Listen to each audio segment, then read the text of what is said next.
Hi friends, we are going to solving this question देखते हैं। Are two triangles congruent? Are two triangles congruent if two sides and an angle of one triangle are respectively equal to two sides and an angle of the other?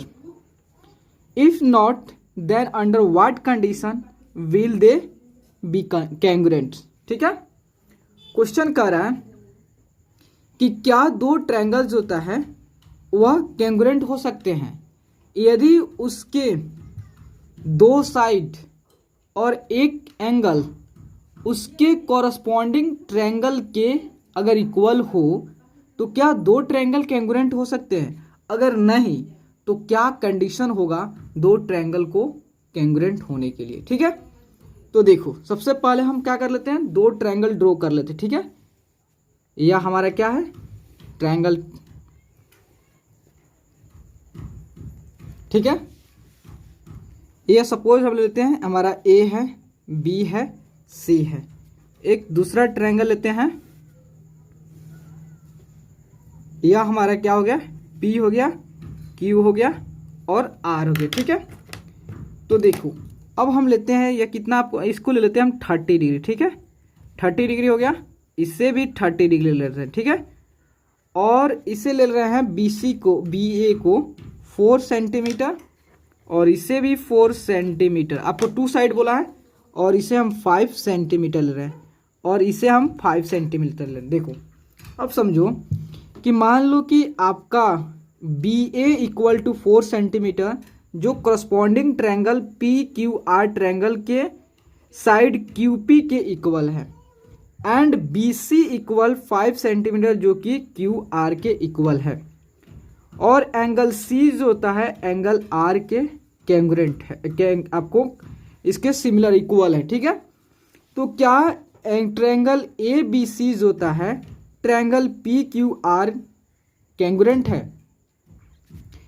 आप जानते हो कि triangle जो दो triangle कैंगुरेंट कब होंगे कि अगर ट्रायंगल पी क्यू आर को on the triangle A B C पे अगर हम प्लेस्ड कर देते हैं, पुट कर देते हैं, अगर जितना भी इसके साइड है, एंगल है, वर्टेक्स है, मतलब ऑल रेस्पेक्ट से आइडेंटिकल हो जाएंगे तो दोनों को दोनों क्या हो जाएंगे, कैंगुरेंट हो जाएंगे।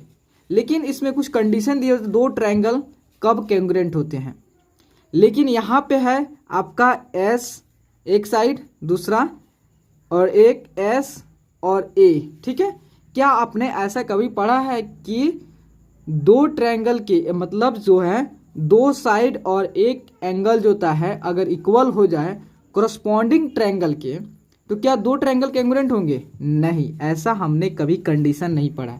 हमने बस पढ़ा है कि अगर दोनों ट्रायंगल के मतलब अगर ट्रायंगल के तीनों साइड कॉरस्पॉन्डिंग ट्रायंगल के तीनों साइड के इक्वल हो जाए तो आप एस से मतलब साइड से दो ट्रायंगल कैंगुरेंट हो जाए।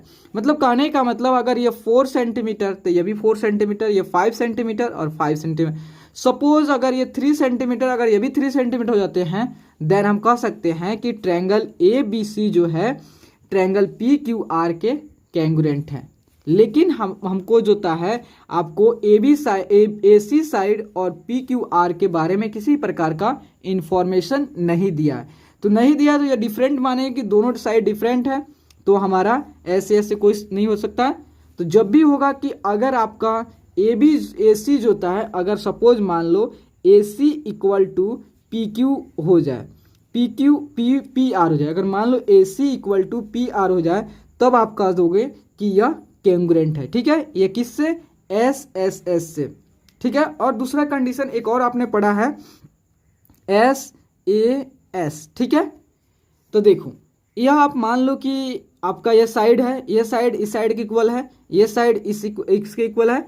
अगर आपका एंगल बी जो है एंगल क्यू के बराबर हो जाए, मीन्स एंगल बी जो होता है सेकंड कंडीशन से एंगल बी जो होता है इक्वल टू एंगल क्यू के इक्वल हो जाए तो आप कह सकते हो कि वह ट्रायंगल एस ए एस से वह कैंगुरेंट हो जाएंगे। मतलब एस मतलब क्या होता है, अगर दो साइड और उसके बीच का एंगल, दो साइड के बीच का एंगल कोरस्पॉन्डिंग ट्रायंगल के दो साइड और उसके बीच के एंगल के इक्वल हो जाते हैं तो उस ट्रायंगल को हम कैंग्रुएंट कहते हैं। ठीक है, और चीज जानते हो तो अब देखो, अगर मान लो दूसरा कंडीशन नहीं, एक और बता दे रहा हूं कि अगर एक और होता है आपका ए एस ए होता है।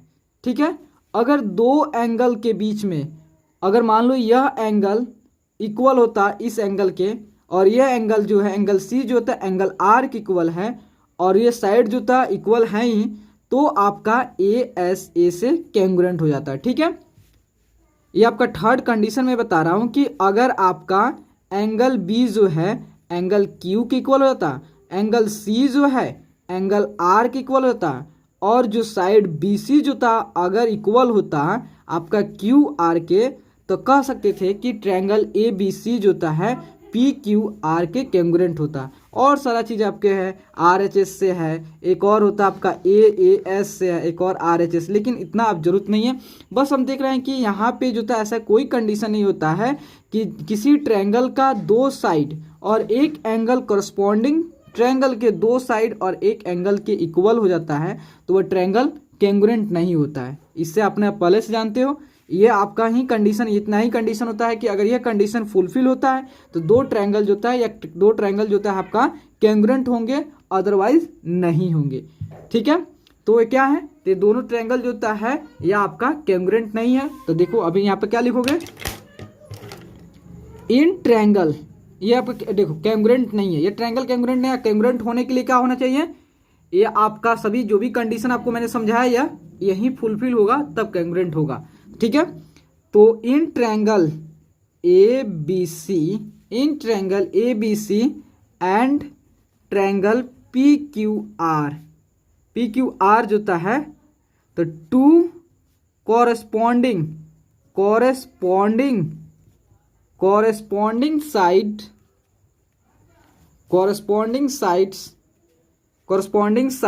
And two corresponding side and one angle are equal है, बट, लेकिन ये क्या है, बट दे आर, इसके जो होता है दो कोरस्पॉन्डिंग साइड और एक एंगल जो है कोरस्पॉन्डिंग ट्रायंगल के दो साइड और एक एंगल के इक्वल है, बट फिर भी जो होता है आपका ये ट्रायंगल क्या है, दे आर नॉट कैंग्रुएंट, फिर भी यह क्या है, कैंग्रुएंट नहीं है। ठीक है, उसको दो ट्रायंगल को कैंग्रुएंट होने के लिए आपको यह फ्लोइंग कंडीशन को फुलफिल करना पड़ेगा। ठीक है, तो प्लीज़ दोस्तों, अगर आपको वीडियो अच्छा लगा और आपके लिए हेल्पफुल है तो प्लीज़ चैनल को लाइक एंड सब्सक्राइब प्लीज़ ज़रूर करें, क्योंकि आपके लाइक एंड सब्सक्राइब ही और ज़्यादा से ज़्यादा वीडियो बनाने में मोटिवेट करता है। Okay, thank you friends.